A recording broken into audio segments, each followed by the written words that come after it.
Hello and thank you for joining me. If we haven't already met yet, my name's Josie Rainbird and I am a natural gardening coach with Green Fingertips. Today I want to talk to you a little bit about the benefits of natural gardening, how it can benefit your garden, how it can benefit you. There's quite a lot to talk about, but before we start, I do a little bit of background about myself and why I wanted to become a natural gardening coach. So as a natural gardening coach, I empower budding gardeners to embrace the natural supports available to their garden, improving their gardening skills and confidence to help create more time for them to relax and enjoy their garden. It's kind of what we all want, really. All gardeners want to just relax and enjoy their garden. It's a little bit of my history. I've been born and raised on the Isle of Wight, surrounded by countryside, coastlines, woods, walks everywhere, fresh air, sunshine. Absolutely beautiful here. The odd days of rain, obviously, but mostly beautiful. I live here now with my husband and our two dogs, our two Jack Russells, Jack and Jill, and we love trekking the island with them, walking everywhere, going to the beach, enjoy woodland walks. We're lucky enough to live in the countryside. We have hundreds of walks on our doorstep, so it's absolutely wonderful. Now, I was obviously brought up on the island and I've been brought up with gardens. My family are gardeners. I have always had a garden of forms. Since I was old enough to walk, I've been in the garden. So it's a natural progression really for me to move into being a natural gardening coach, because I understand and I can see the benefits of nature and how we can manipulate it, if you like, into our favour. How we can transfer the natural benefits that we can see in nature into our garden. Because after all, our garden is nature. We just change it to suit our lives.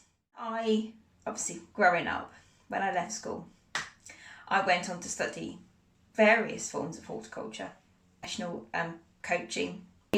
Through 5 years of college, I studied everything from nursery management, propagation, the basics of gardening, to arboriculture, lawn maintenance, countryside conservation, and I also studied herbalism. Further on from that, after leaving college, I carried on studying, and I'm still studying now. It's a never-ending process of learning and using the knowledge that you gain and I use it to help you guys. I became a natural gardening coach to empower budding gardeners, to try and educate them in the ways that we don't need to use chemicals for everything. They do more harm than good, and there are more efficient ways and safer ways and less costly ways to support our gardens, and they don't cause us so much work and effort. So I wanted to get this point across to people that they don't have to go out and buy a spray. It isn't easier, it's not cheaper. It's just not cheaper. So looking into the natural gardening side, they're finding a lot more benefits behind it. Let's talk about the benefits of natural gardening. So I'm going to skim the surface today because there are so many. I can't talk about them all on this video. We'd be here for weeks, months, even years even. But yes, so let's talk about them quickly.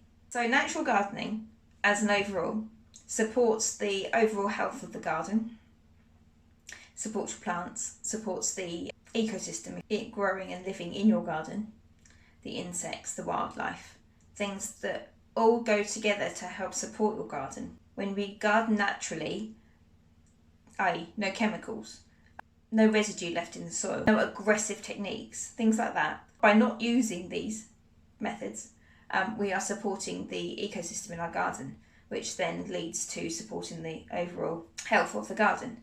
Now, when the garden's health is supported, the resilience is higher. It can recover faster. The whole garden, each plant individually, resilience is boosted. It can recover faster. So whenever there's an issue, the population of aphids, for instance, or too many aphids in the garden, you get disease brought in. But as soon as that's dealt with through natural means, the plants can then recover faster from the diseases and the issues the aphids have brought. If we just tackle each individual problem, like kill off the aphids with a spray, we aren't supporting the overall health of the garden, and then the plant's recovery doesn't boost. So we don't get better recovery rates. The plant still suffers the disease and can't recover so fast. So you're not actually helping the situation, you're just clearing one problem. So that's a good benefit to it. You're supporting the overall health of the garden, so everything works better. And then that leads to more vegetables in your garden, more flowers, brighter, fuller flowers as well, not just a few buds here and there.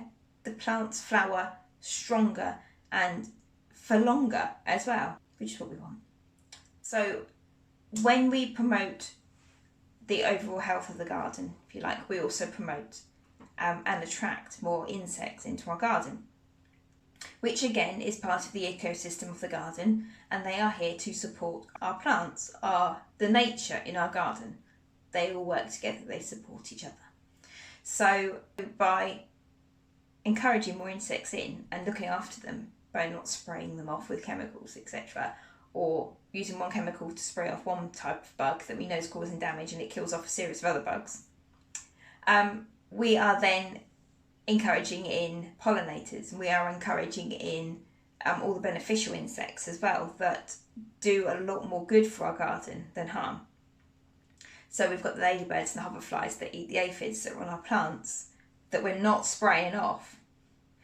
We've got bees and butterflies. They're all attracted in because they want to pollinate the flowers. The more flowers that we're producing, so the diversity and everything we've got going on in the garden, attracting all these different sorts of insects in that want to pollinate and want to feed in our garden, want to live in our garden and look after everything for us, saving us time so we can enjoy our garden. So there is a lot more to natural gardening than just not using chemicals. There's a whole ecosystem you're trying to develop and build and support. It wants to be in our gardens. It wants to be here, and so it wants to be here. It wants to be in our gardens, and we stand in our own way. So as soon as we get out of our own way, it's there for us, and it's so easy to just start.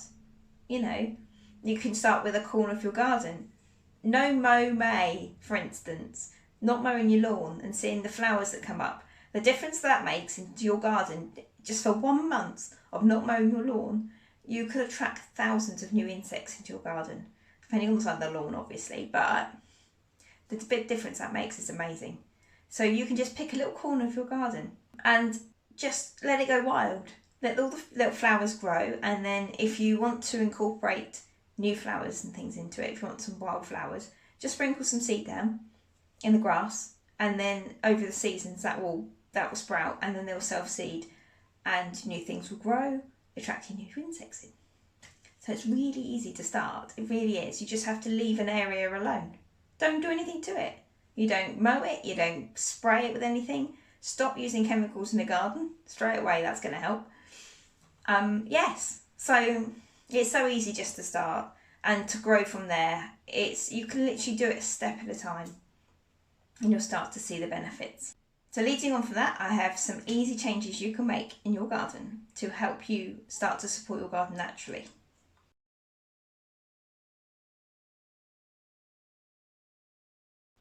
So we spoke about this just now. So attracting in more insects. Now, as we say, that will grow the ecosystem. It will help pollinate more flowers, producing more fruit and veg, producing more seed, so your flowers can then reproduce for the next year. The life cycle is improved. You obviously get more crops in your veg patch, if that's what you're doing. Tomato plants. So that's all. If we grow veg, that's what we want. We want more vegetables. We want a bumper crop, don't we? So that helps. By attracting in more insects, we're pollinating our plants more efficiently. No flowers gone to waste. They want that nectar. They want the nectar. The pollen, they carry off with them to the next flower. So the fact that we're producing these flowers for them to attract in. They want it, they're there, they can smell it for miles and they want to come in. So it's not difficult to attract them in. But the benefits that we get are more than what they get. So come in, insects, come in. So a really good way of, leading on from the insects, a really good way of attracting more insects in is planting a variety and a diverse range of different plants in your garden, different types of flowers, different colours. You can plant trees and shrubs, grasses, all sorts of things, and annuals and perennials as well. So if you go for the plants that die off yearly, like bedding plants and things like that, they are fantastic, and the different shaped flowers are fantastic as well. With trees, they produce easily 10 times, 100 times more flowers than you would do with an annual, like a daisy or something like that. Planting trees and shrubs in with your ground cover, your annual plants, your grasses, it just produces a bit of a diverse range of different flowers, nectars and things that the insects want. Different insects will be attracted to different things, so the more diversity you put in, the more different insects you're going to get, which is great. So we said this as well, stop using chemicals. And it's going to be a bit hard to start with, because if you're used to using them and you know that you get an instant result or near as instant result, to stop using them can be a little bit like, feels like I'm letting my garden down a little bit. You're not. We've trained ourselves over the years to expect instant results. And it's like it with everything in life, not just our gardens. We expect things to move at lightning speed all the time. And when they don't, we like, oh, it's not working. It's not working. It can't work. It's like, it's not done now. So we've trained ourselves to expect things instantly. And a little bit of patience can go a long way in life. Just saying. So by stop using chemicals, it may take a little bit longer for things to happen to start with, for the first few, first time around, first seasons, if you like. But once they get the idea that they're welcome in your garden, the insects will move heaven and earth to support their home, which is your garden. They've got all the food there for them. They have the insects that they eat. They've got the soil to live in. They've got everything they need in your garden. And you're not trying to kill them off. So they will, once they hear what's going on, they will be moving in and they will help support your garden for you. So it may take a bit of time to start with. Don't panic. It will get there. It'll be fine. And the most important thing, which I should have led with really, but save the best till last, look after your soil. Now the soil is the foundation to everything in on earth, basically. And in your garden, soil is king. If you've got naff soil, even if you're growing in containers, if you've got naff soil, your plants aren't going to be healthy. They aren't going to be happy. They're not going to produce any kind of flowers or fruit, because they're going to be on death's door in 2 minutes. So look after your soil, and that's half the job done for you. You can condition it with everything from well-rotted manure, a leaf mould. You can condition it with compost if you want to. Bit of an expensive way to do it, but if you make your own, it's a bit better. Bark, you can use if you're in an acidic area. You can use things like pine needles and things like that. Fern leaves. There's loads of different ways you can condition your soil, and the conditioning process will support the ecosystem in the soil, which breaks down all the organic matter and things, which produce the nutrients for your plants. Hold moisture more when it's conditioned, so you don't have to water so often. As I say, it supports your plants with feed. There's all sorts of things, all sorts of benefits that come from good soil.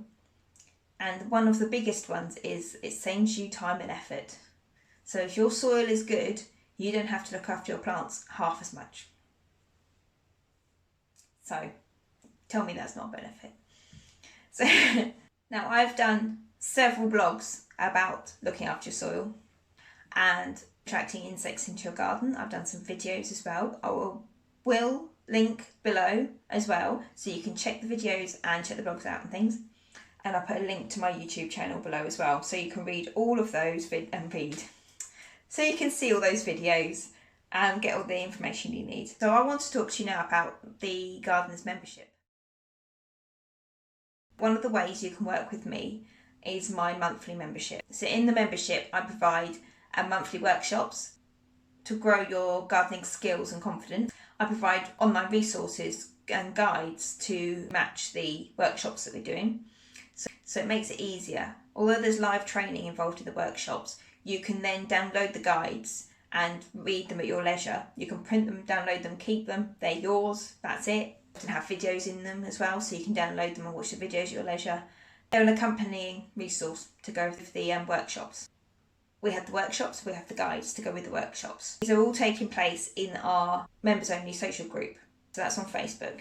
It's all private and hidden, so it's only members can see it and find it. Totally secret squirrel. In this group, we have also got weekly Q&A sessions. So if you've got any specific gardening issues that you need to sort out, you can post on the Wednesday. Post on the Wednesday, and then we can help you with any issues you've got. I also provide through the weeks, provide you with how to and hack tutorials. So ways to make your garden bits easier for you. So whether it's showing you how to propagate a particular plant or make a feed or anything like that, usually seasonal things that are happening at the moment, things that will make it easier for you now in the garden, because that's what I'm all about, trying to make your life easier. If I could do it naturally and efficiently, I'm going to show you how to do it. On the website, we also have the resource library. So we have got all the guides that were provided in for the workshops go in there.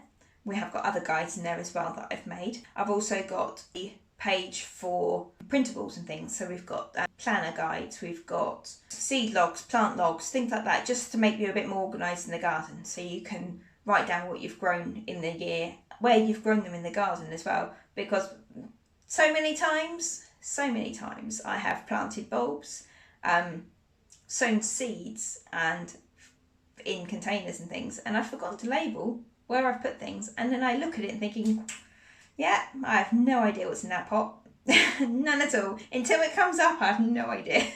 So yes, if you forget to label stuff, these plant logs are really handy. So you can write down what you've grown, when you've sown it, where you've sown it, and then sort of the date that you've done it all. So you know you can keep track of it all. So they're really handy as well. So that's in the resource library as well. So you can have all of those. So on the website, you've also got a portal to the members only social group on Facebook, so you can find it easily. So that's what the membership entails. And there's previous months, access to previous months' workshops as well. Just to ask, if you've got any questions to ask me about your garden, you feel free to post in the social group and I'll get back to you as soon as I can. The membership price is $29.99 a month. Signing up now will lock in that price for you. So it means you'll only pay $29.99 a month for the lifetime of your subscription until the 1st of August to sign up, and then the doors are closing again. So I will link everything you need to know below, and I'll try and have it on this screen here somewhere for you as well so you can see. And feel free also to follow me on Instagram under green_fingertips, which I'll also link below, and come and join me in my free natural garden coaching group on Facebook. I try and help support my fellow gardeners to support their garden naturally. So with that, I will say goodbye, but I look forward to catching up with you all in the membership group.